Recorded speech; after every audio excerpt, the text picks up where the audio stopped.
Assalomu alaykum. Tushingizda suv ko'rdingizmi? Ehtiyot bo'ling. Bu shunchaki tasodif emas, balki hayotingizni o'zgartiradigan muhim ogohlantirish belgisi bo'lishi mumkin. Bugun tushda suv ko'rishning eng asosiy uchtasini qisqa va lo'nda ochib beramiz. Videomizni o'tkazib yubormang, oxirigacha ko'ring. Tiniq va musaffo tush. Agar tushingizda tiniq, tubi ko'rinib turgan toza suvni ko'rsangiz, ko'nglingiz xotirjam bo'lsin. Bu juda yaxshi belgi. Bunday tush yaqin kunlarda xonadoningizga keladigan tinchlikni, rizq, barakasini va ishlaringizda ulkan omad eshiklari ochilishini bildiradi. Loyqa yoki iflos suv, tushda loyqa yoki botqoqsimon suv ko'rish bu jiddiy ogohlantirishdir.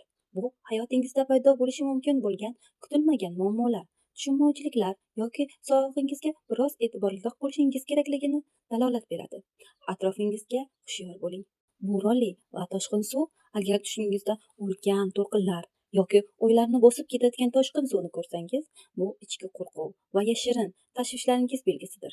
Shuningdek, hayotingizda juda keskin va yirik o'zgarishlar davri boshlanayotganini ham anglatishi mumkin.